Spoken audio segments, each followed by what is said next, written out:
Hello everyone. Before we start, make sure to like and subscribe to the channel, and leave a comment with where you're from and what time you're watching.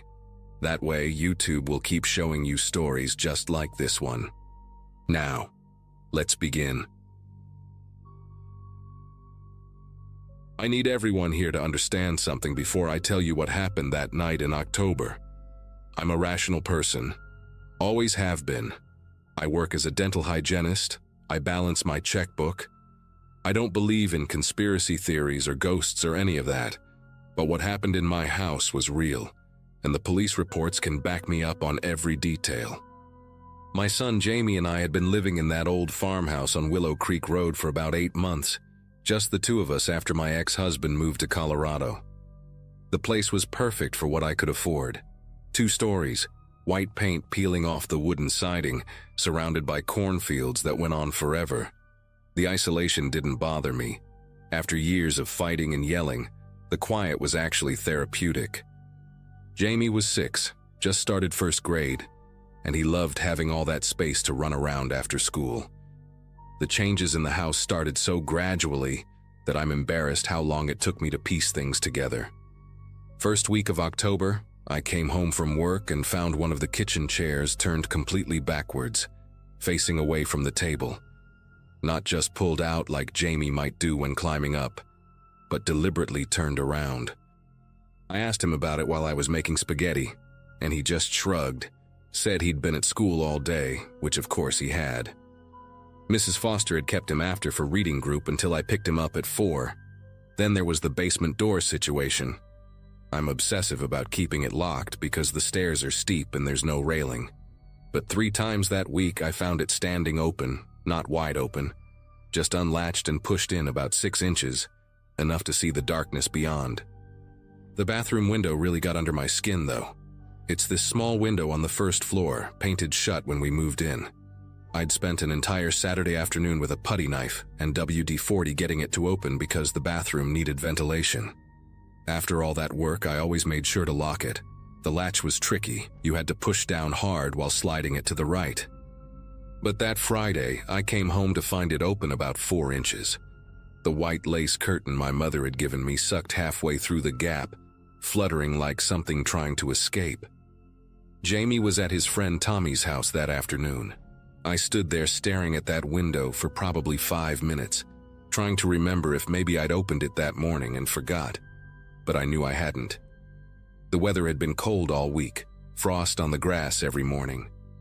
I started doing things I'd never done before, checking every lock twice before bed, walking through each room with my phone flashlight even though all the lights worked fine, putting Jamie's baseball bat next to my nightstand. I even called Mr. Garrett down the road, asked if he'd seen anyone around my property. He said no, but mentioned something that made my chest tighten. 2 weeks earlier, he'd seen a beat-up green pickup truck parked at the end of my driveway around noon, just sitting there for maybe 20 minutes before driving off. He figured it was someone lost looking at their phone for directions. The thing is, I'd seen that same truck, or one just like it, parked at the gas station in town when I'd stopped for milk. The driver had been sitting inside, baseball cap pulled low, just watching people come and go. Saturday night was when I knew for certain someone had been in my house. Jamie and I had gone to the fall festival in town, got back around 8:30. He was exhausted, covered in face paint, and clutching a bag of candy corn he'd won at the ring toss. While he was in the shower, I went to the kitchen to make him some warm milk with honey, something my grandmother used to make me. That's when I saw it. The junk drawer was open about 2 inches. Not a big deal, except I'm compulsive about that drawer because it's where I keep the spare house key. Everything inside had been moved around, not ransacked, but carefully rearranged. The key was still there, but it was on top of everything else instead of under the old phone book where I always hid it. My bottle of pepper spray, which I kept in the back corner, was now in the front, cap twisted off. I didn't sleep that night. After Jamie went to bed, I wedged a chair under my bedroom doorknob and sat by the window watching the driveway. Around 2 in the morning, I saw headlights slow down near my mailbox, then continue on. Could have been anyone, but my whole body was rigid, listening for any sound that didn't belong. The next morning, Sunday, I found something that made me call the police for the first time. There were cigarette butts under Jamie's bedroom window, 5 of them, all the same brand. Marlboro Reds with the filter torn off in the exact same way. They were fresh, probably from the night before while we were at the festival. Officer Daniels came out, took photos, wrote everything down, but said without evidence of actual breaking and entering, there wasn't much they could do. He suggested installing cameras, maybe getting a dog. I couldn't afford cameras and our landlord didn't allow pets.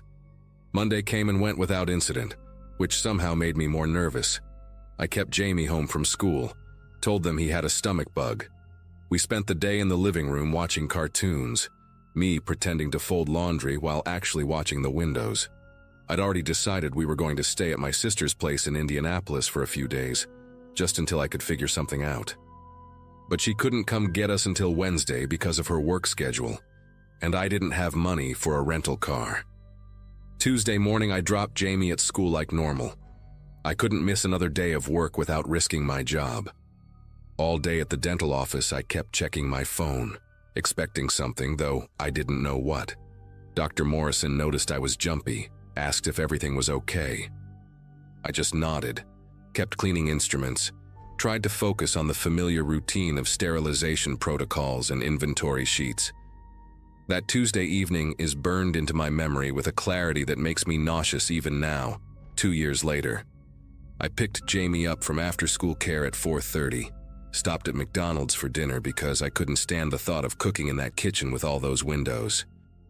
We got home just as the sun was setting, that golden October light that usually made the cornfields look beautiful, but now just emphasized how alone we were out there. Jamie ran upstairs to play with his Legos while I sat at the kitchen table, scrolling through apartment listings on my phone trying to calculate if I could afford to break the lease. Around 7:30, I went upstairs to run Jamie's bath. The bathroom was at the end of the hall, and as I walked past the spare bedroom, I noticed the door was open. Not unusual, except I distinctly remembered closing it that morning because I'd hidden Jamie's birthday presents in the closet. When I pushed it open wider, my heart started hammering so hard I could hear it in my ears. The window was open, screen removed and leaning against the wall inside. I grabbed Jamie from his room, told him we were going to play a game where we had to be really quiet. His eyes got wide, but he nodded, trusting me completely. We crept downstairs and I reached for my phone on the kitchen counter to call 911.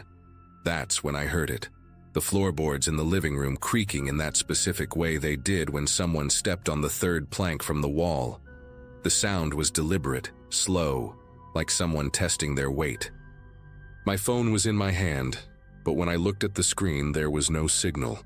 0 bars. We never had great reception out there, but I always had at least 1 bar in the kitchen. I tried the landline mounted on the wall, the old beige phone that came with the house. Dead. No dial tone, nothing. The cord was still connected to the wall, but someone had done something to it, cut it somewhere I couldn't see. Jamie was pressed against my leg, and I could feel him trembling. The living room was between us and the front door, and the back door was through the mudroom, but that lock had been broken since we moved in. I'd been using a wooden dowel to keep it shut. Another creak came from the living room, closer this time, and then a sound that made bile rise in my throat. A man clearing his throat, not even trying to be quiet anymore. He knew we were there. He knew we knew he was there. I pushed Jamie behind me and grabbed the biggest knife from the wooden block on the counter, the one I used for cutting watermelon. My hand was steady, which surprised me. All that shaking fear from the past week was gone, replaced by something primal and focused. I had to get my son out of that house. The footsteps started moving toward the kitchen, heavy boots on hardwood, no longer trying to hide. I made a split-second decision. The mudroom was our only chance. I grabbed Jamie's hand and we ran, yanking the dowel out and bursting through the back door into the cold October night. Behind us, I heard the man curse and his footsteps speed up, but we were already sprinting across the backyard toward the cornfield. Jamie was crying but running hard, his little legs pumping. The corn was harvested, so it was just stubble and dirt, nowhere to hide. But Mr. Garrett's house had lights on. I picked Jamie up and ran like I've never run before. my bare feet slipping on the cold ground, the knife still in my other hand. I could hear the man behind us, but he was slower, maybe not expecting us to run. We hit Mr. Garrett's door screaming, and thank God he was home. Thank God he had a shotgun. Thank God he believed us immediately and called the police while standing guard at his door. They caught him 40 minutes later, trying to hitchhike on Route 47. Bradley Morse, 38 years old, recently released from prison after serving 5 years for aggravated stalking and attempted kidnapping. He'd been living in his truck, the green pickup, and had been watching us for almost a month. The police found notebooks in his vehicle filled with our schedules, drawings of our house layout, even notes about what Jamie wore to school. He'd been breaking in while we were gone, learning our routines, waiting for the right moment. The prosecutor said he'd cut the phone line that morning after I left for work, planning to trap us that night. If we hadn't run when we did, if I'd tried to negotiate or hide upstairs. I don't let myself finish that thought. We moved in with my sister the next day, never went back to that house even to get our things. She and her husband drove out later to pack everything up. Jamie had nightmares for months, but he's doing better now. We live in a second-floor apartment in the city with 3 locks on the door and neighbors on all sides. Sometimes I miss the quiet of the country, but I'll never live somewhere isolated again. Never.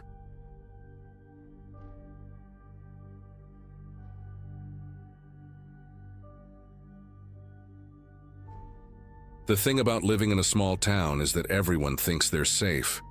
I was 24, working as a mechanic at the only auto shop in Oakfield, Montana, and I'd been renting this little house on Cedar Lane for about 2 years.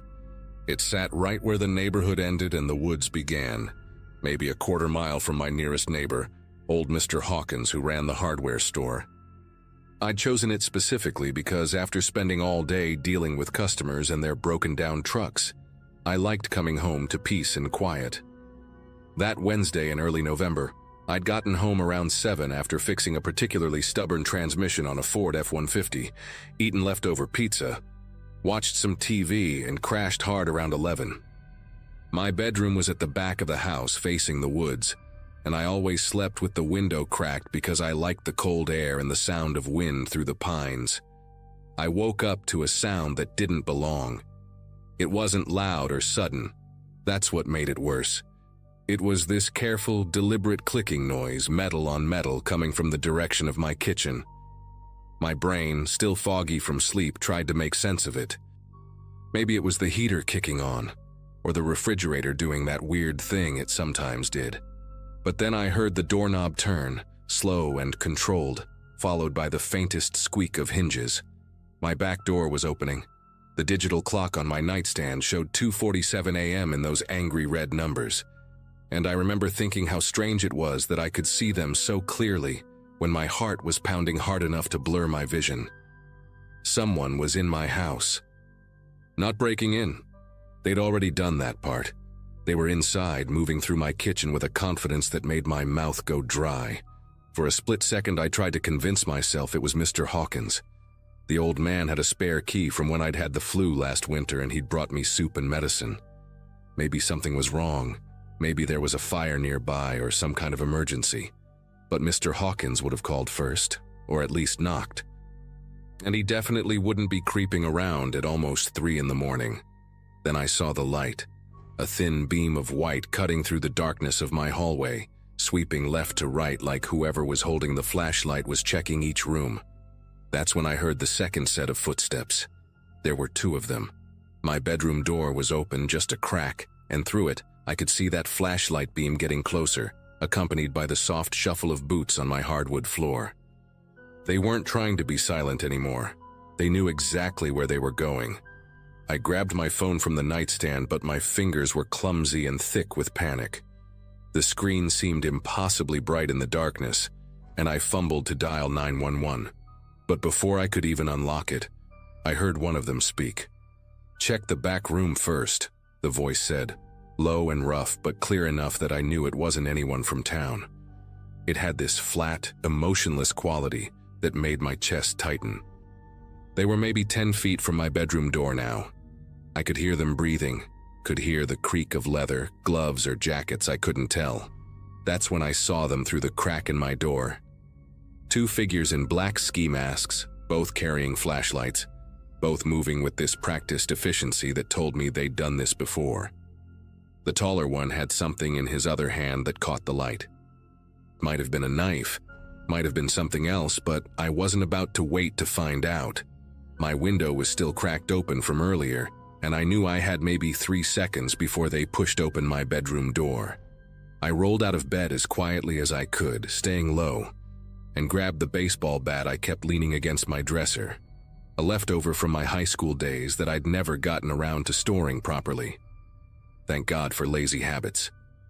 The window was one of those old-style ones that slide up, and I pushed it the rest of the way open, wincing at every small sound it made. The screen popped out easier than I expected, falling into the bushes below with a soft rustle. I could hear them at my door now, the handle starting to turn. I didn't think, just threw one leg over the windowsill and dropped the 8 feet to the ground, landing hard in the wet leaves and mulch.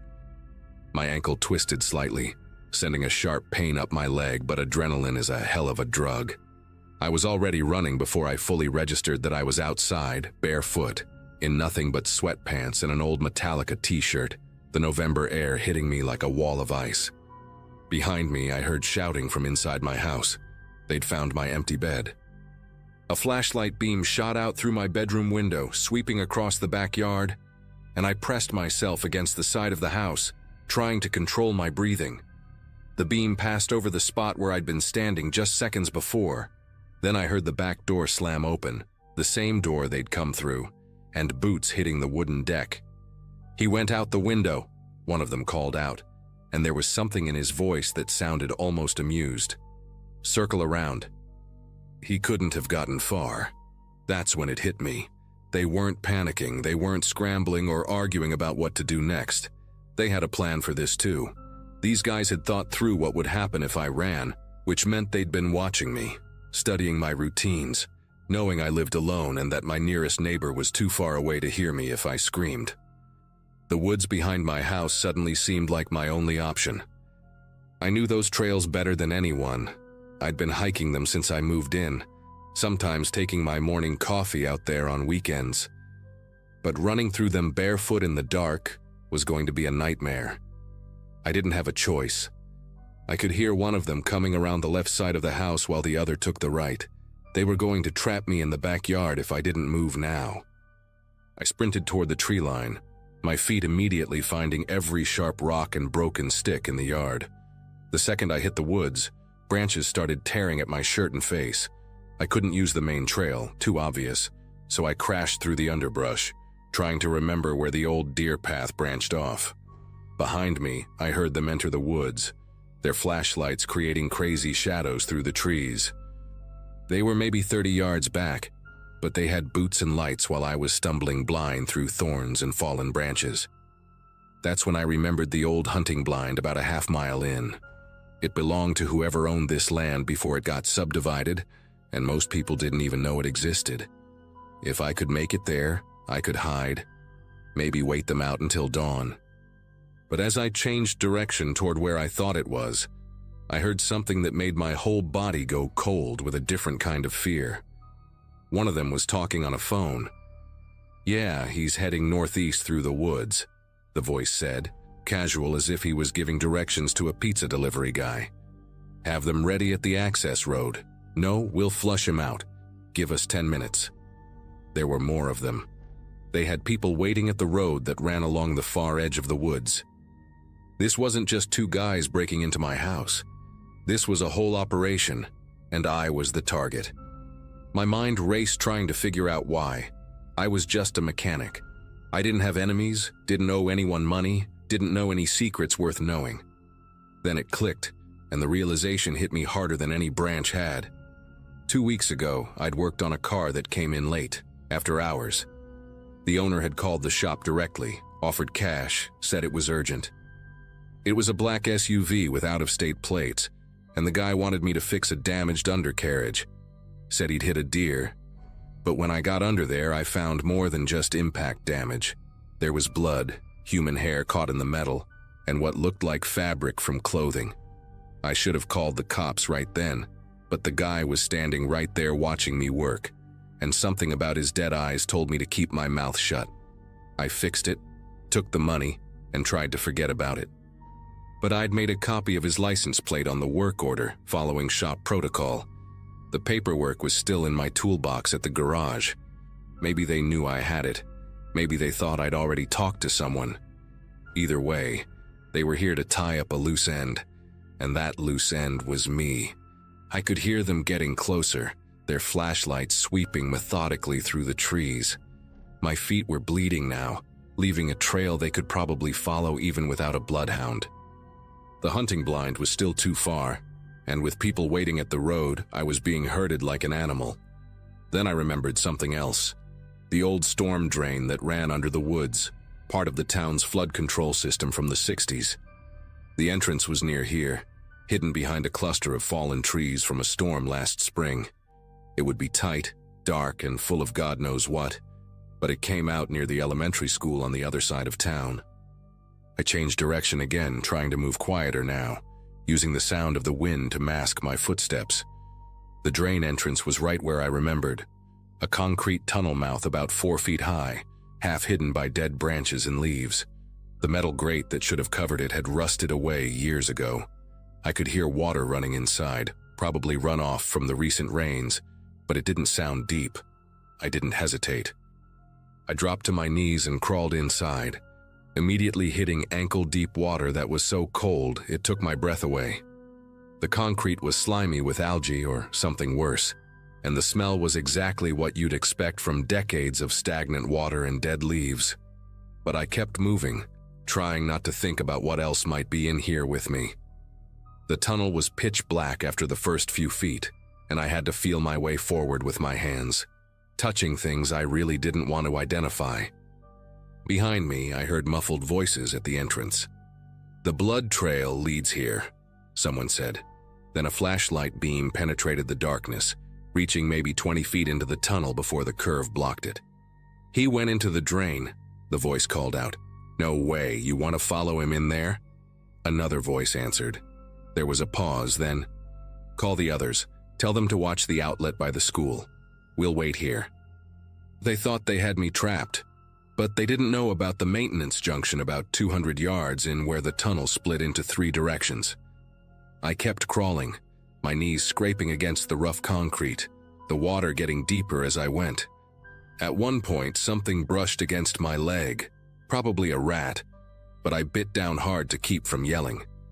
The junction finally appeared as a slightly less dark space where the tunnels met. I took the left branch, which I was pretty sure led toward Main Street instead of the school. Let them wait at the wrong exit. The left tunnel was older, tighter, and partially collapsed in places where tree roots had broken through the concrete. I had to squeeze through sections on my belly, the water now high enough that I had to keep my chin up to breathe. But after what felt like hours but was probably 20 minutes, I saw light ahead, a storm grate looking up at a street light. I could hear cars passing overhead. I was under Jefferson Avenue, right in the middle of town. I pushed up on the grate with my shoulder and, miracle of miracles, it moved. I shoved it aside and pulled myself up onto the street, probably looking like something from a horror movie myself, soaking wet, covered in mud and blood, clothes torn to shreds. A car swerved to avoid me, horn blaring, and I stumbled toward the 24-hour gas station on the corner. The teenager working the night shift took one look at me and reached for the phone. Within minutes, I was surrounded by cops trying to explain everything while wrapped in a shock blanket in the back of an ambulance. They found my house empty, the back door still open, blood on the ground from my feet. But the men were gone. The cops did find the SUV, though, abandoned and burning in a field off Highway 18 about 3 hours later. The plate number I'd written down matched a vehicle reported stolen from Nevada 2 months earlier. They never found the men who came for me that night. The detective assigned to my case, a woman named Detective Reeves, believed my story. Said the burnt SUV had evidence of the hit and run I'd described, including DNA that matched a missing person from Reno. She arranged for witness protection, Helped me relocate to a new state, new name, new everything. Told me I'd done the right thing by surviving, that my testimony could help solve multiple cases once they caught these guys. That was 3 years ago. I'm still a mechanic, but now I work in a big city where nobody knows their neighbors, and that's exactly how I like it. I live in an apartment building with security cameras and a doorman. I don't work late anymore, don't take cash jobs, and I sure as hell don't fix cars with suspicious damage. The FBI agent who checks on me every few months says they're still investigating, that the organization those men belong to is bigger than just a hit-and-run cover-up. Sometimes she shows me photos, asks if I recognize anyone. I never do. But every night when I'm lying in bed, I still listen for sounds that don't belong. The click of metal on metal, the careful turn of a doorknob, footsteps where there shouldn't be any. They say I'm safe now, that those men have no reason to come after me anymore since I'm officially in the system. Protected, my testimony already recorded.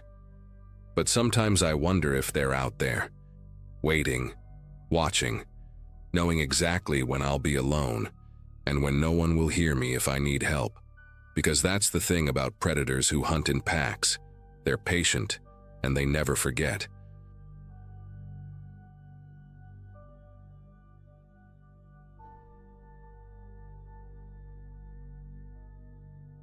Pinewood, Arkansas was the last place I thought I'd find myself in August 2022, especially after swearing 15 years ago that I'd never come back. But there I was, driving past the faded population 8,000 sign with my press credentials in the glove compartment and 17 burglary reports spread across the passenger seat. My editor at the Chicago Tribune had been following the story through wire services, elderly residents getting robbed in broad daylight, no forced entry. Same pattern every time. The local cops seemed stumped, or at least that's what they kept telling the papers before the coverage mysteriously dried up after the 10th incident. Something about the whole situation stank worse than the paper mill that used to run on the south side of town, and my editor figured a hometown connection might open doors that stayed shut for outside reporters. I pulled into the Sunset Lodge around 4 in the afternoon, the August heat making everything shimmer like a mirage. The place looked exactly how I remembered it. Peeling paint, half-dead neon sign, same cracked asphalt parking lot where teenagers used to drink beer and make bad decisions. Mrs. Colbert was still manning the front desk, though her hair had gone completely gray, and the cigarette between her fingers had been replaced by one of those electronic things that made her look like she was smoking a pen. She recognized me before I even finished signing the register, her eyes narrowing behind those thick glasses she'd worn since the Clinton administration. "Well, well, Tommy's boy finally comes home," she said, sliding the key to room 12 across the counter. "Heard through the grapevine you're poking around about them break-ins. Let me give you some free advice. Sheriff Brennan don't take kindly to outsiders asking questions, and far as he's concerned, you've been an outsider since the day you left." My first stop the next morning was Mrs. Eleanor Hutchinson's house on Dogwood Drive, victim number 14 according to my notes. She lived in one of those ranch-style homes from the 60s, with ceramic gnomes in the garden and a doormat that said, "Bless this mess." She invited me in for sweet tea, her hands trembling slightly as she poured, though I couldn't tell if it was from age or nerves. The living room smelled like potpourri and cat litter, and she had to move a massive orange tabby off the couch so I could sit down. "They took my mother's pearl necklace," she said, dabbing at her eyes with a tissue she pulled from her sleeve. "And about $300 I kept in the coffee can above the refrigerator." But the strangest thing was how they knew exactly where everything was. Didn't touch nothing else, didn't make no mess. Like they'd been in my house before, knew right where to look. I asked her about the police response, and that's when her whole demeanor changed. She glanced toward the window, then leaned forward in her recliner, the leather creaking under her weight. "Sheriff Brennan showed up about 2 hours after I called," she whispered, even though we were alone in the house except for the cat. 2 hours and the station's only 10 minutes away. When he finally got here, he barely looked around, just took some notes and said they'd investigate. But here's what really got me spooked. When I was describing what was missing, he already knew about the coffee can. I hadn't mentioned it yet, was still talking about the jewelry. He tried to play it off, said all old folks hide money in the kitchen, but I saw that look in his eyes. Same look my husband used to get when I caught him lying about his poker games. Over the next 3 days, I interviewed 6 more victims, and the pattern became impossible to ignore. Every single one mentioned the sheriff arriving between 90 minutes to 2 hours after they called, despite Pinewood being small enough to drive across in 12 minutes. Mrs.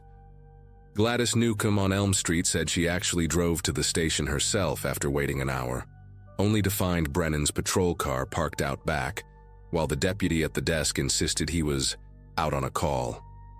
Mr. Arnold Fishman told me Brennan had dirt on his boots when he finally showed up. Fresh red clay, like he'd been walking through the woods behind the old Hutchins property, nowhere near where he claimed to have been checking on a traffic accident. The most disturbing conversation came from Walter Briggs, a Vietnam vet who lived alone in a duplex near the railroad tracks. He pulled out a notebook where he'd been tracking every burglary, marking them on a calendar with red X's. "Notice anything?" he asked, pointing at the dates with a shaky finger. Every single robbery happened on days when Brennan was supposedly working solo patrol, no deputy with him. That evening I stopped by Murphy's Diner for dinner, figuring I might overhear some local gossip about the burglaries. The place was exactly as I remembered: cracked vinyl booths, flickering fluorescent lights, and coffee that could strip paint. I was halfway through my meatloaf when Carl Dobson slid into the booth across from me. Carl had been 2 years ahead of me in high school, still wore his class ring, and now worked at the hardware store. He didn't even bother with small talk, just leaned across the table and spoke in a voice so low I had to strain to hear him over the ancient air conditioner rattling in the window. "You need to leave town," he said, his eyes darting to the door every few seconds. "Tonight. Pack your stuff and go back to Chicago. You're stirring up things that've been buried for a long time. Brennan's got connections you don't know about, people who owe him favors going back decades. My brother-in-law tried to run against him for sheriff back in 2016. Started asking questions about missing evidence from the lockup. His house caught fire 2 weeks later. Electrical problem, they said. He got the message and withdrew from the race. I didn't leave town that night, which might have been the stupidest decision I've ever made, and I've made some real bad ones. Instead, I went back to my motel room and started piecing together everything I'd learned, spreading my notes across the bed like I was trying to solve a puzzle. The robberies, the delayed responses, the fact that Brennan always worked alone on those days.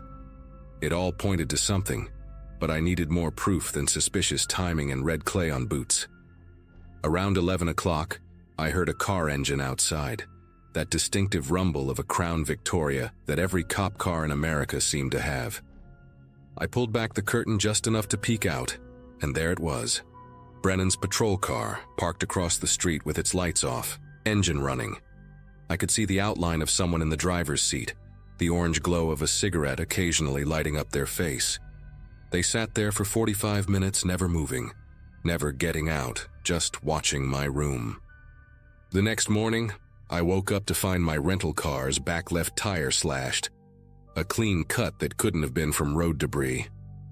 The woman at the front desk, Mrs. Colbert, suddenly couldn't remember seeing anything unusual the night before, wouldn't even make eye contact when I asked about the patrol car. The guy at the auto shop took one look at my Michigan plates and said he wouldn't have the right tire in stock for at least 3 days, maybe 4. I was stuck, and everyone in town seemed to know it. That afternoon, I walked to the library to use their computer since my motel's Wi-Fi had mysteriously stopped working. I just logged into my email to send my editor an update when Betty Garrison, the head librarian who'd been there since I was checking out Hardy Boys books, came over and whispered that Brennan had just walked in. Sure enough, there he was by the periodicals section, pretending to read a newspaper while keeping his eyes on me. He was a big man, bigger than I remembered, with arms like ham hocks and a gut that hung over his duty belt. When he knew I'd seen him, he folded the paper slowly, walked over to my table, and sat down without asking. "Heard you've been talking to folks," he said, his voice friendly enough but his eyes cold as January. He pulled out a tin of chewing tobacco, packed a wad into his lower lip, and continued. See, the thing about small towns is that people get confused sometimes, old folks especially. They misremember things, get times mixed up, make connections that ain't there. Mrs. Hutchinson, for instance, lovely woman, but she's been taking them anxiety pills since her husband passed, makes her paranoid. And Walter Briggs, well, that man sees conspiracies everywhere since he came back from Nam. Can't trust everything you hear. He leaned back in the chair, making it creak under his weight, and I noticed his hand resting on his service weapon, not threatening exactly, but making sure I saw it. Now, I know you got a job to do, writing your little article for that Chicago paper. But sometimes the story ain't what you think it is. Sometimes it's just a bunch of break-ins by some tweaker passing through town, and a sheriff's department doing its best with limited resources. Nothing more interesting than that. That's when I made my second stupid decision of the week. I pulled out my phone and showed him the photo I'd taken of Walter's calendar with all the dates marked. Funny how this tweaker only strikes when you're working solo patrol, I said, watching his jaw tighten. And how you always seem to be on the opposite side of town when the calls come in. His face went red, starting from his neck and spreading up like spilled wine on a tablecloth. He stood up so fast the chair tipped backward, and for a second I thought he was going to grab me right there in the library. Instead, he leaned down close enough that I could smell the tobacco and stale coffee on his breath. You got no idea what you're messing with, boy. This ain't Chicago. Out here, reporters sometimes have accidents. Car goes off the road on a dark night. Maybe they fall down some stairs at that old motel. Happened before. Ask Jimmy Watts. Oh wait, you can't. He drove his car into Lake Buchanan back in 2014 after he started poking around in things that weren't his business. Tragic accident, they said. Brake lines can fail on these old country roads. He straightened up, adjusted his gun belt, and smiled. But it was all teeth and no warmth. You have a nice day now, and maybe think about heading home real soon. Tomorrow morning would be good, before something unfortunate happens. I left the library with my legs feeling like jelly, but I wasn't done yet. That night, instead of staying in my motel room like a sitting duck, I parked my rental, with its spare tire now on, behind the abandoned Texaco station, and walked back to the motel through the woods. I sat in the dark bathroom with the door cracked, watching through the window. Around midnight, sure enough, Brennan's patrol car pulled up again, but this time he got out. He had something in his hand, looked like a Slim Jim or maybe a lockpick set. He walked right up to my door, stood there for a minute listening, then started working on the lock. The sound of metal scraping against metal carried in the quiet night. It took him less than 30 seconds to get the door open. He stepped inside my room and I heard him moving around, probably looking for me or my notes. After about 5 minutes, he came back out, relocked the door and drove away. I waited another hour before sneaking back to check the room. Nothing was missing, but my laptop was open to a different screen and my notebook had been moved. He'd been looking for what I had on him, trying to figure out how much I knew. The next morning, I didn't run like he wanted. Instead, I drove straight to the state police barracks 40 miles away in Centerville. Turns out, they'd been getting complaints about Brennan for years, but could never make anything stick. When I showed them Walter's calendar and told them about the pattern, plus Brennan breaking into my room, they finally had enough to start a real investigation. They put me up in a hotel in Centerville for my safety and sent a team to Pinewood. Within a week, they'd cracked it wide open. Brennan had been running the burglaries himself, using his position to case the houses during wellness checks on elderly residents, then hitting them when he knew they'd be at doctor appointments or church. He'd stolen over $200,000 over 2 years. The FBI got involved when they found out he'd been selling some of the stolen items across state lines. Last I heard, he was looking at 15 to 20 years federal time. The part that still makes me sick is that everyone in town knew something was wrong but were too scared to speak up. It took an outsider coming home to finally expose what had been happening in plain sight. I never went back to Pinewood after that, but I heard they elected a new sheriff. a woman from Dallas with no connections to the old guard. Maybe things will be different now, but small towns have long memories, and I'm not eager to test whether they've forgiven me for bringing down their corrupt king.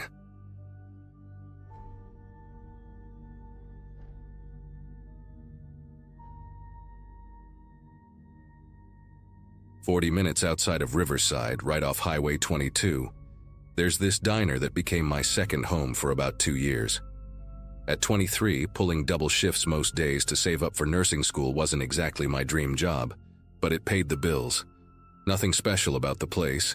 Red vinyl booths with duct tape patches, a jukebox that only played half the songs you selected, and coffee that tasted like burnt rubber if you let it sit too long.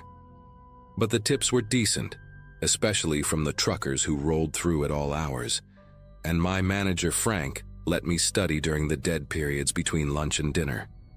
That particular Saturday in early spring, I'd been there since 5 in the morning, and my feet were already screaming in my beat-up sneakers. The breakfast rush had been brutal, with 2 tour buses stopping unexpectedly, and I'd barely had time to grab a piece of toast before the lunch crowd started trickling in. Around 2:30, after the last of the lunch customers had cleared out, Frank told me to take a real break. I grabbed my jacket and headed out back where we parked our cars, desperate for some fresh air and silence. The afternoon sun felt good on my face after being under those harsh fluorescent lights all morning. I decided to drive down to the gas station about a mile up the road to grab an energy drink, something with enough caffeine to push me through the dinner shift. The road between the diner and the gas station was usually empty this time of day, just a straight stretch of asphalt cutting through dead fields and the occasional cluster of pine trees. I had my windows down, letting the cool air whip through my hair, when I saw it happen about 200 yards ahead of me. A woman was jogging along the shoulder of the road, wearing one of those neon yellow vests that practically glowed in the afternoon light. She had earbuds in, her ponytail bouncing with each step, completely focused on her run. Then this truck, a massive Ford F-350, dark blue with those aftermarket chrome bumpers, came flying around the slight curve doing at least 70 in a 45 zone. The driver must have been texting or messing with the radio, because the truck drifted right onto the shoulder. The impact was instant and violent. The woman's body flew through the air like a rag doll, landing in the ditch about 30 feet from where she'd been hit. The truck swerved back onto the road, fishtailed for a second, then just kept going. Didn't even tap the brakes. The whole thing happened in maybe 3 seconds, but every detail burned itself into my brain like someone had taken a photograph. My car screeched to a stop and I jumped out, running toward the ditch while fumbling for my phone. The woman was lying at an impossible angle, her left leg bent completely backward, blood pooling beneath her head and soaking into the dry grass. Her eyes were still open, staring at nothing, and I knew before I even reached her that she was gone. But I checked for a pulse anyway, my fingers trembling against her neck, finding nothing but cooling skin. I called 911, barely able to get the words out, telling them about the hit and run, describing the truck in detail, the color, the chrome bumpers, even the Georgia Bulldog sticker I'd noticed on the back window as it sped away. The dispatcher kept me on the line until the ambulance arrived, along with 2 police cruisers. I stood there in that ditch for what felt like hours but was probably only 15 minutes, unable to look away from her face. She looked young, maybe early 30s, with a small scar through her left eyebrow and freckles across her nose. Officer Dunham was the first cop on scene, a guy in his 50s with a thick gray mustache and a belly that hung over his utility belt. He took my statement right there on the side of the road while the paramedics worked around the woman's body, even though we all knew there was nothing they could do. I told him everything, the exact time, the truck's description, how fast it was going, the direction it headed. He nodded along, scribbling in his notepad with a pen that kept skipping, having to go over the same words twice. When I mentioned the Georgia Bulldog sticker, he actually looked up at me for the first time, his expression unreadable behind those aviator sunglasses. "You're sure about that sticker?" he asked, and I told him yes, absolutely certain. He wrote something else down, then told me I'd need to come to the station later to file an official report. said they'd put out an APB on the truck immediately. I went back to work in a daze, barely able to focus on taking orders or refilling coffee cups. Frank sent me home early when he saw me staring at nothing, my notepad forgotten in my hand while customers waited. That evening, around 7, I drove to the police station on Riverside's main drag, a squat brick building that shared a parking lot with the courthouse. The desk sergeant, a woman with bleached blonde hair and long acrylic nails, directed me to Officer Dunham's desk in the back corner of the main room. He was typing something on an ancient computer, hunting and pecking with 2 fingers, and barely glanced up when I sat down. "Just need to get this statement typed up official," he said, pulling out a form from his desk drawer. We went through everything again, him asking the same questions in the same order, me giving the same answers. But something felt different this time, rushed like he was just going through the motions. When we finished, he had me sign the bottom of the form, then did something that made my chest tighten with unease. He folded the report in half, not once but twice, making it into a small square, and tossed it into his desk drawer like it was a piece of scratch paper. Not in a filing cabinet, not in an inbox for processing. Just thrown in with rubber bands and paper clips and old candy wrappers I could see cluttering the drawer. "We'll be in touch if we need anything else," he said, already turning back to his computer screen. I sat there for a moment, confused, waiting for him to say something about the investigation, about finding the truck, about justice for that woman lying dead in a ditch.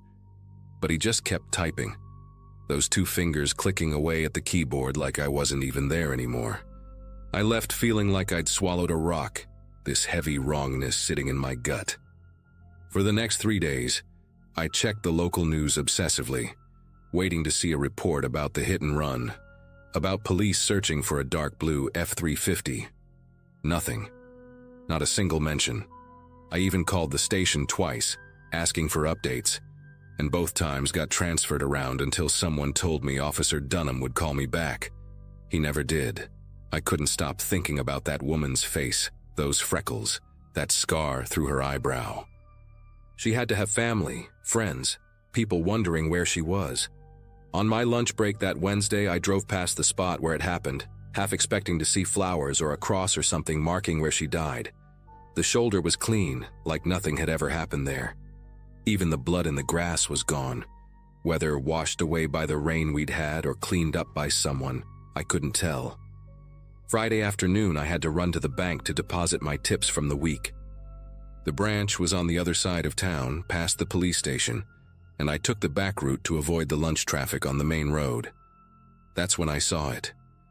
Behind the police station, in that fenced-off area where they keep impounded vehicles and patrol cars waiting for maintenance, sat a dark blue Ford F-350. My heart started pounding so hard I could hear it in my ears. I pulled into the McDonald's parking lot next door to get a better look through the chain-link fence. Same chrome bumpers, same everything. And there, right there on the back window, was the Georgia Bulldog sticker, just like I'd described. But what made me want to throw up was the damage to the front right side. A dent in the bumper, a crack in the headlight, and what looked like dried blood and hair caught in the grill. I sat in my car for 20 minutes trying to make sense of what I was seeing. The truck that killed that woman was sitting behind the police station, had been there for who knows how long, and nobody was doing anything about it. My mind kept racing through possibilities. Maybe they'd found it and were processing it for evidence. Maybe the owner had turned himself in. But then why hadn't there been any news about it? Why hadn't Officer Dunham called me back? Why did he throw my report in that drawer like garbage? I thought about marching into the station right then, demanding answers. But something stopped me. The way Dunham had looked at me when I mentioned the sticker, the way he'd folded that report, the way this truck was just sitting there in plain sight, it all added up to something I didn't want to believe. Someone in that station knew exactly who was driving that truck, and they were protecting them. I spent the weekend paralyzed with indecision, barely sleeping, seeing that woman's face every time I closed my eyes. By Monday morning, I'd made up my mind. I drove 40 minutes to the state police barracks in Millerton, walked in with every detail written down, photos I'd taken of the truck through the fence printed out at CVS. The trooper who took my report, a younger guy named Sergeant Cole, listened to the whole story without interrupting, his face getting more serious with each detail. He made copies of everything, asked me questions Dunham never had, about exact times, about who else might have seen the truck at the station, about whether anyone had threatened me. He promised me they'd investigate, gave me his direct number, told me to call if anything else happened. 2 weeks later, he called to tell me they'd opened an investigation, not just into the hit and run, but into the Riverside Police Department's handling of it. The truth came out in pieces over the next few months.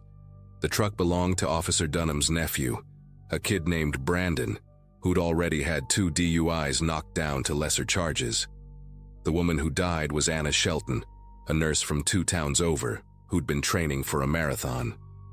Her family had been told she'd been hit by an unknown vehicle. Case closed due to lack of evidence. Dunham got fired, Brandon got 5 years for vehicular manslaughter and leaving the scene, and 3 other officers got suspended for helping cover it up. I had to testify at the trial, sitting in that courtroom while Dunham stared at me like I'd betrayed some sacred code. But all I could think about was Anna Shelton's family finally knowing what happened to her. I quit the diner after the trial ended. Couldn't drive past that spot on Highway 22 anymore without feeling sick. Started over at a restaurant in Millerton, closer to the nursing school I finally started attending. Sometimes I still dream about that moment when I saw the truck behind the station. That feeling of realizing the people supposed to protect us were the ones hiding the truth.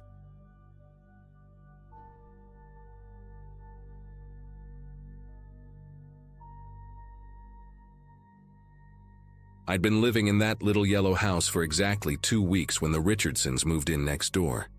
24 years old, working from home as a graphic designer, I'd chosen this quiet street in small-town Ohio, specifically because nothing ever happened here, or so I thought. My days were predictable. Wake up at 7, make coffee in my kitchen that was weirdly bigger than the living room, sit at my desk by the window, and design logos for startups that would probably fail within 6 months. The house itself was quirky. Bathroom door that scraped against the toilet, exposed brick in the bedroom, original hardwood floors that announced every step. But for $800 a month, I wasn't complaining. My landlord, Mr. Hoffman, lived somewhere in Florida and had made it clear during our single phone conversation that as long as the rent arrived on time, I was basically invisible to him. The Richardsons arrived at 2 in the morning on a Wednesday, which struck me as bizarre even though I was awake anyway, deep in a project for a client who thought urgent meant due yesterday. Through my office window, I watched their moving truck pull up without any of the usual chaos that comes with relocating. 4 people emerged and began unloading boxes in complete silence. No talking, no sounds of exertion, just this eerie coordination that made the hair on my arms stand up. There was a teenage boy wearing a baseball cap pulled so low his face was completely shadowed, and a younger girl, maybe 12, with hair so pale it appeared almost white under the streetlights. The parents looked like anybody you'd pass at a gas station and immediately forget, except for how they moved together like dancers who'd practiced the same routine 1,000 times, never once getting in each other's way. For the first 3 days after they moved in, I kept waiting for normal neighbor stuff to happen. Someone mowing the lawn, kids playing in the yard, maybe a wave when we both happened to check the mail at the same time. Instead, their house stayed completely still, curtains drawn tight across every single window, no lights visible even when darkness fell. The only sign anyone lived there was their car, a beige sedan that left every morning at exactly 7:15 and returned at 5:45, so precise I could set my watch by it. I started paying attention to details I'd never noticed about anyone else, how their garbage cans appeared at the curb at 3 a.m. on collection day, how packages on their porch vanished within minutes of delivery, even though I never saw anyone open the door, how their grass stayed exactly 2 inches tall without anyone ever cutting it. My home office window faced their second-story window, and even though thick burgundy curtains blocked any view inside, I constantly felt eyes on me while I worked. By the second week, that sensation of being watched had evolved into something heavier, like invisible fingers pressing against my temples whenever I sat at my desk. I'd catch myself glancing up from my computer screen every few minutes, expecting to see those curtains pulled aside, but they never moved, not even a flutter from air conditioning or someone brushing past. One afternoon, while designing a website banner, I decided to test my paranoia by suddenly spinning around in my chair. And I swear I saw those burgundy curtains snap back into place, though it happened so fast I couldn't be certain. That night, I started closing my own blinds while working, but the feeling persisted, crawling across my skin like static electricity, making me jumpy enough that I spilled coffee on my keyboard twice in one day. Everything changed on a Friday in early December when I had to drive to Columbus for a client meeting that ran absurdly late. The presentation went well, but the CEO kept asking for just one more revision until it was past 9 when I finally escaped. The 2-hour drive back had me struggling to stay alert, chugging gas station energy drinks and blasting music with the windows cracked despite the freezing temperature. I pulled into my driveway at 11:47 p.m., exhausted and already dreading the follow-up emails I'd have to send in the morning. The Richardson house sat in complete darkness as always, but something felt different. Their car wasn't in its usual spot, parked instead at an odd angle like someone had abandoned it in a hurry. As I fumbled for my keys at the front door, my fingers numb from the cold, the knob turned easily in my hand. The door was already unlocked. My first thought was that I'd forgotten to lock it in my rush to leave that morning. Except, I distinctly remembered checking it twice because I'd left my laptop on the kitchen table. The house was dark, exactly as I'd left it, but the air felt disturbed, like someone had walked through and stirred up all the settled dust. I flipped on the entrance light, and that's when I saw them. Muddy footprints leading from the door through my living room. Huge prints from boots that must have been at least size 13. They tracked across my hardwood floors in deliberate steps, not wandering or exploring, but moving with purpose straight toward the hallway that led to my bedroom and office. The mud was still wet, glistening under the overhead light, and when I knelt down to look closer, I could see bits of red clay mixed in, the kind that came from the construction site 3 blocks away where they were building new condos. Every instinct screamed at me to run back to my car and call the police from somewhere safe, but something made me follow those footprints deeper into my own house. My phone was already in my hand, 911 typed but not yet dialed, my thumb hovering over the call button as I crept forward.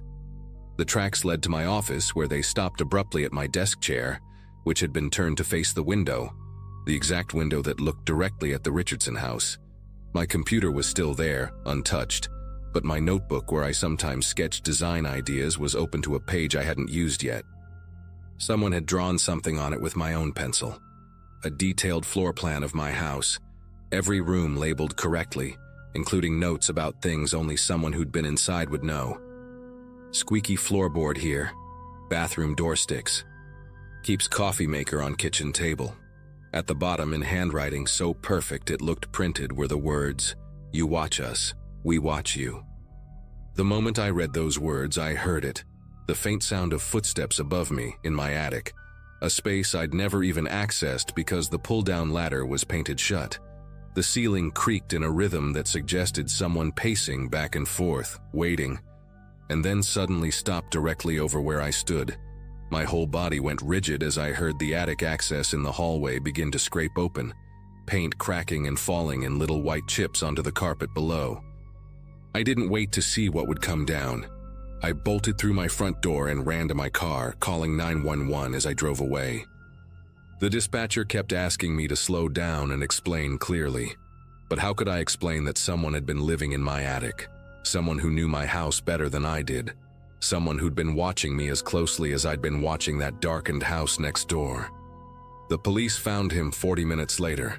The Richardsons' teenage son, curled up in my attic with a sleeping bag, empty food wrappers, and 3 notebooks filled with observations about my daily routine. He'd been living up there for 2 weeks, since the day I started closing my blinds, accessing the space through a hidden panel in the back of my bedroom closet that I'd never noticed behind my hanging clothes.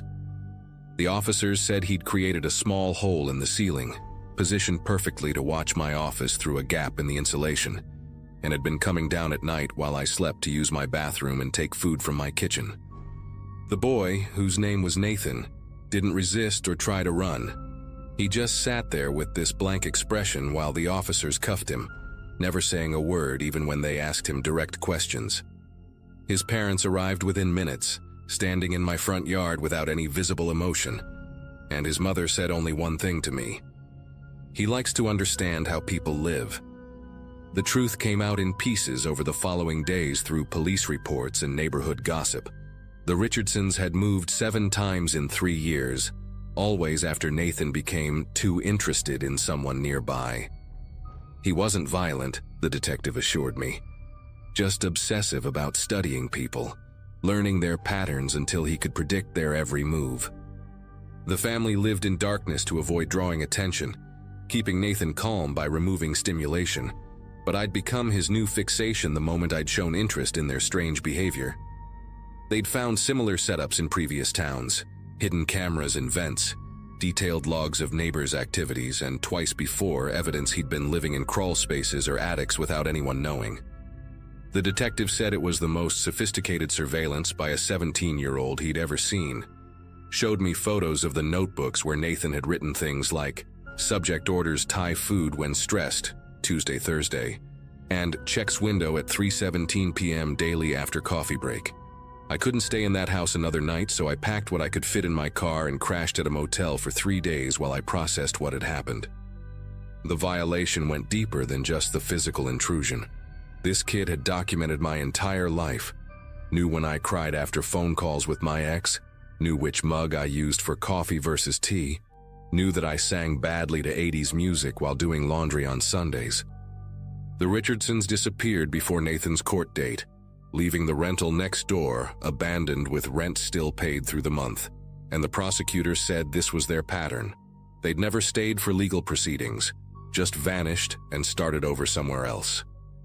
I broke my lease, took the financial hit, and moved across town to an apartment complex with security cameras and a doorman.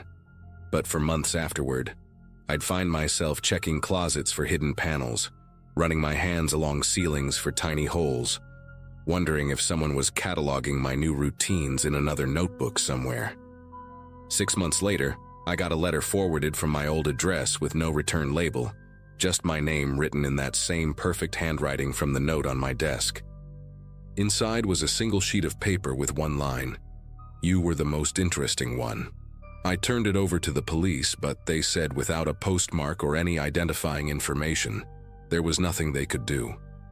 I've moved twice more since then, changed jobs, even deleted most of my social media, but sometimes I still wake up at night certain I can hear the ceiling creak above me, even though I live on the top floor now.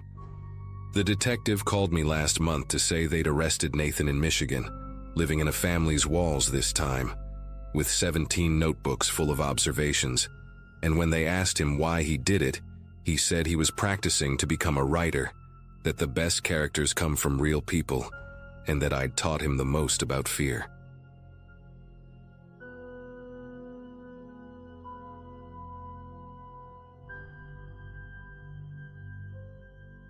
The night everything went sideways was a Wednesday in late September, around 2016. I was teaching sophomore English at Riverside High, one of those small-town schools where everyone knows everyone's business, and I'd just finished grading a mountain of essays about the Great Gatsby. My wife Laura had texted earlier, asking me to pick up milk on the way home, and I remember being annoyed because the nearest grocery store closed at 9, and it was already past 11. The janitor, old Mr. Hutchins, had locked up hours ago, leaving just me and the flickering fluorescent lights in the teacher's lounge. I'd been putting in these late nights for weeks, trying to catch up after taking over Mrs. Coleman's classes when she went on medical leave. My beat-up Ford pickup was the last vehicle in the parking lot, and the engine coughed twice before starting, same as it had done every cold night for the past 3 winters. The route home took me down County Road 74, this narrow 2-lane stretch that cuts through about 15 miles of farmland and scattered woods before hitting the edge of town where I lived. Most nights I'd make that drive on autopilot, windows down, listening to whatever classic rock station came in clear. But that particular night felt different from the moment I turned off the main highway. The moon was new, leaving everything beyond my headlights wrapped in that thick country darkness that seems to swallow sound. About 6 miles in, right past where the Garrett farm used to be before they sold to developers, my headlights caught something metallic gleaming on the shoulder. As I got closer, I could make out a sedan, maybe a Toyota or Honda, dark blue or black, hard to tell in the dark, pulled over with its hazard lights pulsing that urgent amber rhythm. The car was positioned oddly, not quite parallel to the road, like whoever was driving had yanked the wheel hard and fast to get off the asphalt. My first instinct was to keep driving. You hear stories about fake breakdowns, people pretending to need help just to rob whoever stops. But then I thought about my own daughter, Katie, away at college. What if she was stranded somewhere and nobody stopped? The guilt ate at me for about 30 seconds before I slowed down and pulled in behind the sedan, leaving a good 20 feet between us and keeping my engine running. I grabbed the heavy maglite from under my seat, the one Laura always teased me about carrying like I was some kind of cop, and stepped out. The silence hit me immediately. No traffic, no crickets, even the wind had died down to nothing. I called out a "Hello, everything okay?" But my voice seemed to get absorbed by the darkness around us. The sedan's interior light was on, and through the rear window I could see the driver's seat was empty. Both front doors were closed, but the driver's side wasn't completely latched, like someone had gotten out in a hurry and didn't push it all the way shut. I approached slowly, sweeping the maglite beam across the tall grass on both sides of the road, checking for any sign of the driver. Maybe they'd walked to find cell service or had a medical emergency and someone already picked them up. The car was a 2014 Nissan Altima. I could see the model badge now that I was closer, and the license plate was local, one of those specialty ones with the lighthouse from Port Haven on it. When I reached the driver's door, I used the flashlight to peer inside without touching anything. That's when my chest got tight. There was a wallet splayed open on the driver's seat, credit cards still tucked in their slots, and an iPhone face down on the passenger seat with the screen still lit up showing missed calls. A half-empty coffee cup sat in the holder, steam still faintly rising from it, and the keys dangled from the ignition. The radio was on but turned down low, barely audible, playing some talk show about local politics. I pulled out my phone to call 911, but the screen showed no bars. Dead zone, which wasn't unusual for this stretch of road. The smart thing would have been to drive to where I had signal and report it, but something made me walk around the car first, checking for any signs of an accident or struggle. The grass beside the passenger side was flattened in a weird pattern, not like someone had walked through it, more like something heavy had been dragged. The trail led about 10 feet into the field before disappearing where the grass grew taller. I followed it with my flashlight, calling out again, "Hey, anyone out there? I'm here to help." The beam caught something white against the dark earth. A shoe, a woman's sneaker, size 7 or 8, lying on its side with the laces still tied. My mouth went dry. I picked it up, and that's when I noticed the foot impression in the mud next to it, perfectly preserved, like whoever lost the shoe had stepped right out of it while running. The rational part of my brain kept saying there had to be a logical explanation. Maybe the driver had a mental health episode, got confused, wandered off. Maybe they were diabetic, had low blood sugar, got disoriented.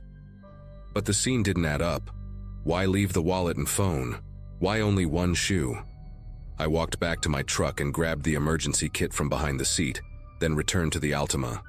Using my sleeve to avoid leaving fingerprints, I carefully opened the driver's door wider. The wallet belonged to someone named Melissa Vaughn, 32 years old according to her license, lived over in Riverside Heights, about 40 minutes away. Her face in the photo looked tired but kind, the sort of person who probably worked 2 jobs and still volunteered at her kid's school. There were photos tucked behind the license, 2 young boys in baseball uniforms, a golden retriever, what looked like a family barbecue. Normal life stuff that made my stomach knot up even tighter. The phone on the passenger seat kept lighting up with notifications, Missed calls from Hub and texts asking, "Where are you?" And kids are asking about dinner. I knew I shouldn't touch it, but I needed to call for help somehow. I leaned across and pressed the home button with my knuckle. The lock screen showed 11:47 p.m. and 17 missed calls. The most recent text, from just 3 minutes ago, read, "Mel, I'm getting worried. Your location sharing shows you stopped on County Road. Please call me." That meant her husband could see where the car was. I memorized his number from the screen, planning to call him from my phone once I got signal. But then I heard something that made every muscle in my body tense up. A car engine in the distance getting closer. Out here, maybe 3 cars passed by on a typical night, and it was almost midnight on a Wednesday. I turned toward the sound and saw headlights coming from the direction of town, moving slower than normal, like they were searching for something. The vehicle, a white panel van with no windows in the back, crept along at maybe 15 miles per hour. When it got close enough for the driver to see my truck and the Altima, it stopped completely, sitting there in the middle of the road for what felt like forever but was probably only 10 seconds.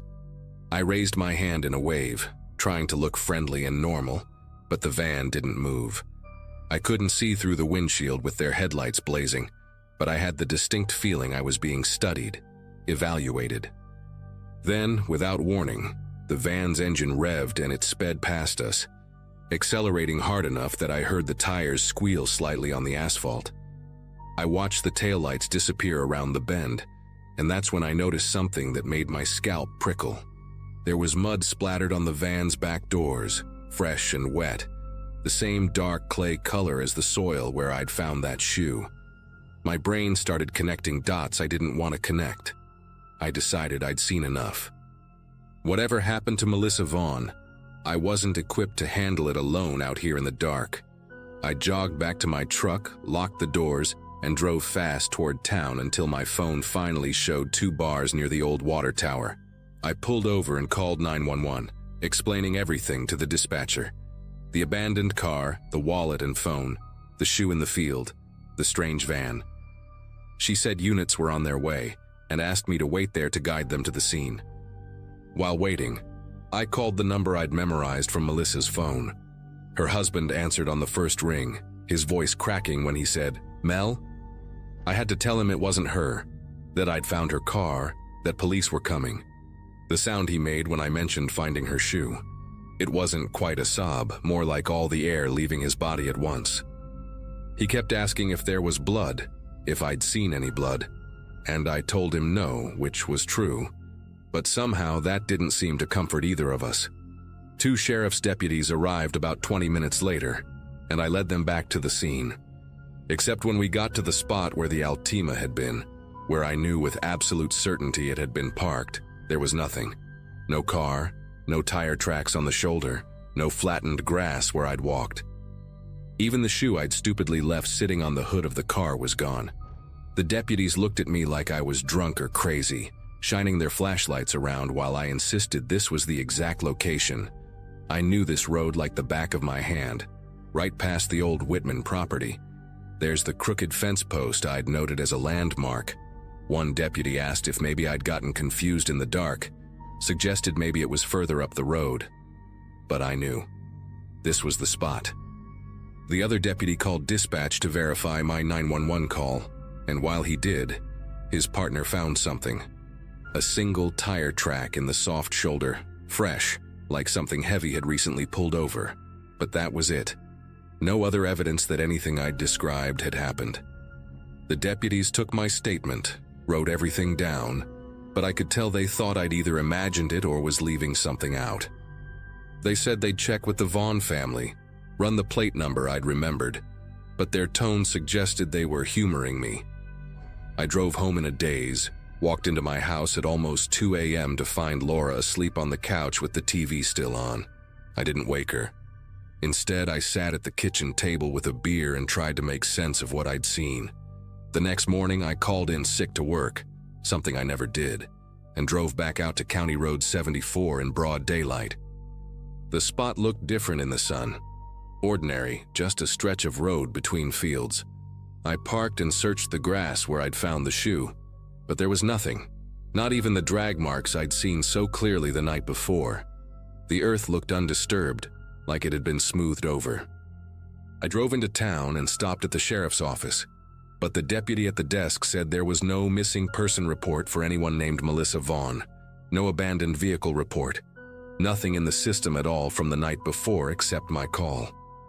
That evening I couldn't stop myself from driving to Riverside Heights, to the address I'd seen on Melissa's license. The house was there, a modest two-story with a worn basketball hoop in the driveway, and those same two boys from the wallet photos playing in the front yard.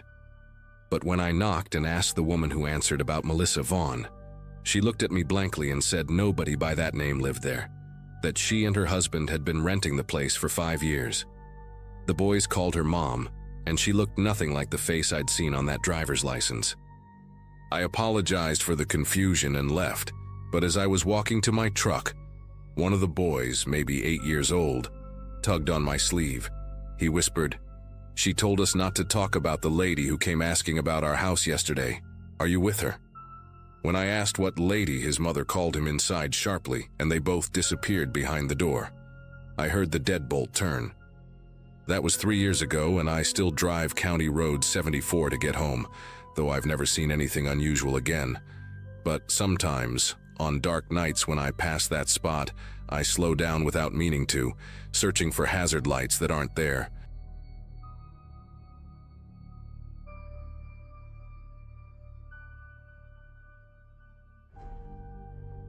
I remember that night clearly because it was supposed to be simple, almost comforting. Our little town doesn't host big events, so the annual fair was something people actually looked forward to. I had gone after work, still in my uniform, mostly just to grab a funnel cake and walk around under the string lights. I wasn't there long, maybe an hour or so, before heading back to my car. It had been parked on a side street, a block away from the main lot where most people gathered. When I reached the car, the windshield looked strange under the streetlight. There was a piece of paper tucked beneath the wiper blade, folded once down the middle.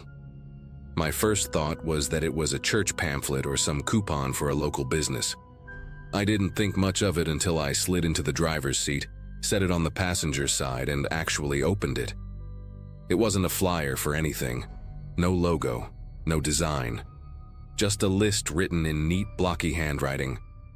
Each line was a date followed by a time, all spaced out like someone had copied them from a planner. At first, I didn't connect the dots. I thought maybe it was some random schedule someone dropped, and it ended up under my wiper by mistake. But then I saw the exact shift I had worked 2 nights earlier, right down to the time I clocked out. I skimmed down the page, and it wasn't just 1 or 2 matches. It was every single day that week, with the hours I came and went. My chest tightened as it hit me. This wasn't random at all. At the bottom of the page, written slightly larger than the rest, was a short message. "See you soon." That's when the fun, easy glow of the fair turned sour in my mind. I had been walking through crowds, standing in line for snacks and weaving between strangers. At some point during all that, someone who knew my schedule close enough to trace it had slipped this onto my car. And the thought that they had been watching me that carefully made me feel suddenly exposed in a way I'd never experienced before.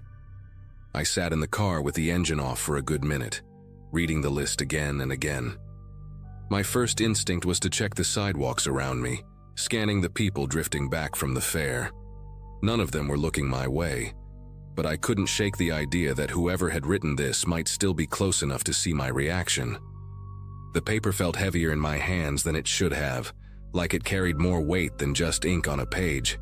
Driving home was a blur. Every pair of headlights behind me seemed to linger too long, and I caught myself checking the rearview mirror more than the road ahead. The flyer stayed on the passenger seat, and I couldn't bring myself to toss it out the window or crumple it. Part of me wanted to keep it as proof, in case I had to show someone, but part of me hated having it so close, like it was some kind of open channel between me and whoever had written it. When I got back to my apartment, I went straight to my laptop and pulled up the flyer again under the desk lamp. The handwriting wasn't messy, but it wasn't formal either, just blocky with strange consistency, like the person had taken their time to make sure it was legible. The dates were in order, perfectly matched with the times I'd arrived and left work, even the shift I had traded with a coworker at the last minute. That detail is what made my stomach twist the hardest. Whoever tracked me hadn't just been guessing. They knew my movements as if they had been there every step of the way. I thought about calling someone, maybe my manager, maybe even the police, but what would I even say? Someone left a paper on my car that shows they've been following me. It felt flimsy, like they'd brush it off unless something worse happened. Still, the words, "See you soon," circled in my head like a warning I didn't know how to answer. I ended up shoving the paper into a drawer, but sleep never came easy that night. Every creak in the walls, every sound of a car pulling away outside, left me wondering if I had already been marked for whatever soon was supposed to mean. The following day, I couldn't shake the paranoia. I parked farther from the store, checked around my car before unlocking it, and even asked a coworker to walk with me to the lot after closing. Nothing unusual happened, but that flyer never left my mind. By the time my shift ended, the lot was nearly empty. I forced myself to look at every vehicle around me, memorizing their plates and shapes like I'd have to identify them later. On the third day, I finally brought the flyer to the local police station. The officer at the desk read it twice, his expression tightening in small ways he probably didn't realize I noticed. He asked if I had any recent conflicts or if someone might be holding a grudge. I told him no, and that the detail about my traded shift meant the person wasn't just guessing. He took the paper, said they'd keep it on file, but I could tell they weren't planning to launch an investigation unless something escalated. For weeks, I kept waiting for the next move. Every knock at my door made me tense. Every phone notification made me glance twice. I changed up my parking spots, varied my routes to work, even stayed with my sister a few nights just to feel less alone. But nothing else ever came. No more flyers, no strange calls, no obvious signs of someone tailing me. It was like whoever left that note wanted me to know they'd been close, then vanished once the fear had sunk in deep enough.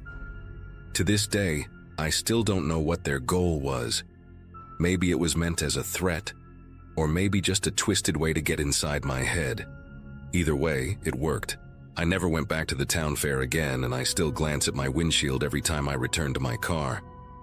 That single piece of paper changed the way I move through my life, reminding me that someone, somewhere, had mapped out my routine without me ever noticing, until they decided to sign it with, "See you soon."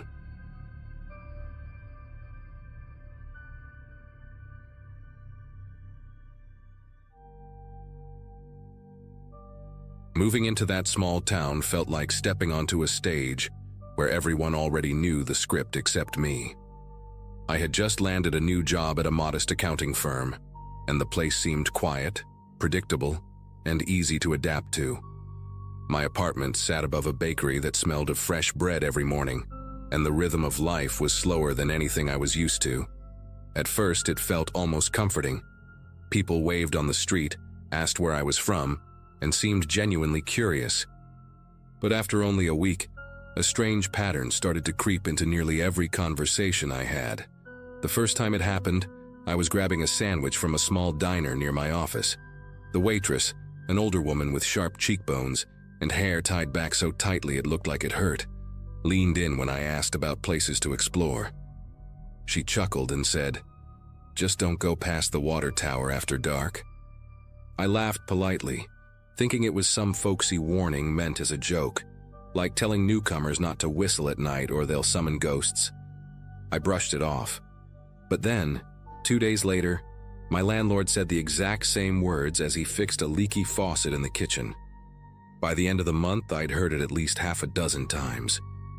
Different people, the grocery clerk, a teenager ringing me up at the gas station, even one of my co-workers, all dropped the same line, almost word for word.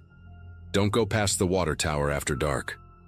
Some laughed like they were in on a private joke. Others said it flatly, with no trace of humor. The repetition unsettled me, though I tried to rationalize it as small-town charm, maybe an inside reference I wasn't clued in on yet.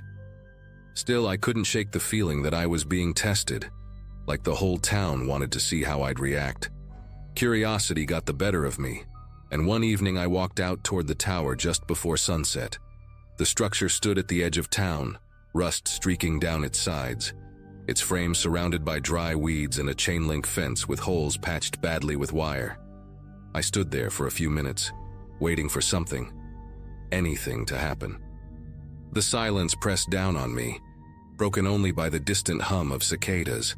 Nothing unusual happened that night, but the way every passerby glanced at me when I walked back through town, as if I had crossed some invisible line, made my skin prickle with unease. A few nights later, I decided to ask one of my coworkers about it. His name was Mark, a quiet guy who rarely joined in on office chatter but always stayed late.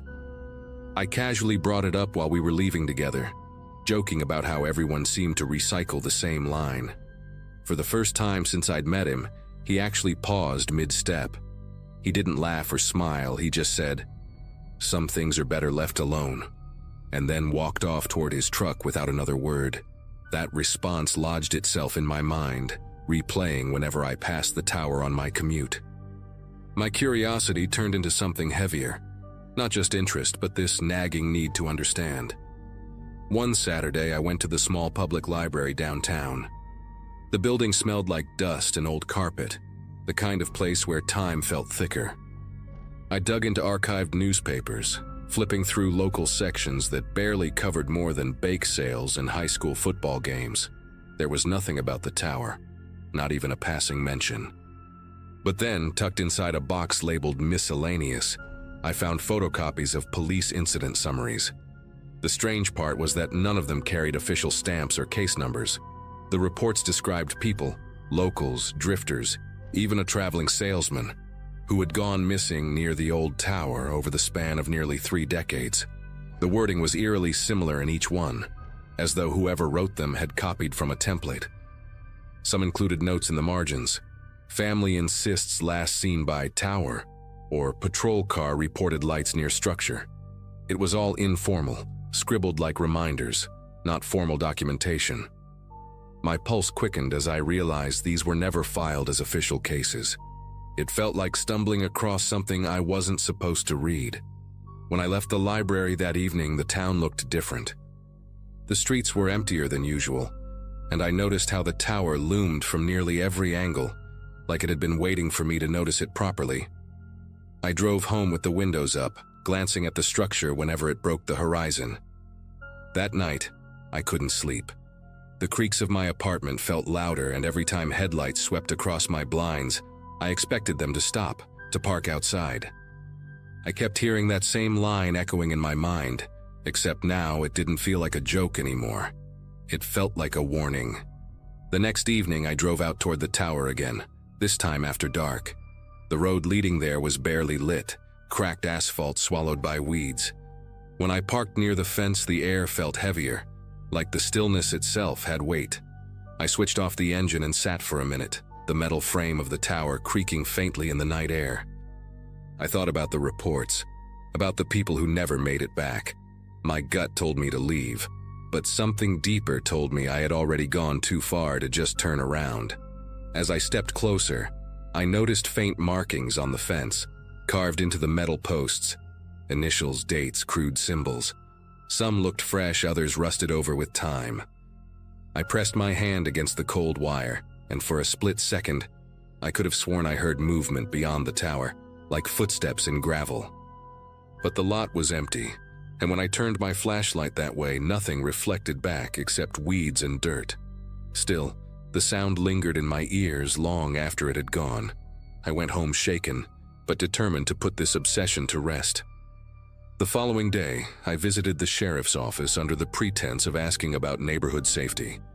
The deputy at the front desk, a man with tired eyes and a thick mustache, gave me a long look when I casually mentioned the tower. He leaned forward and said quietly, "If you want to keep your job here, don't dig into things that don't concern you." Then he slid a stack of unrelated brochures toward me and walked away. That was the only answer I ever got from law enforcement in that town. From that point on, I stopped asking questions. I never went back to the tower, never even drove near it again. People still made the same joke. Don't go past the water tower after dark.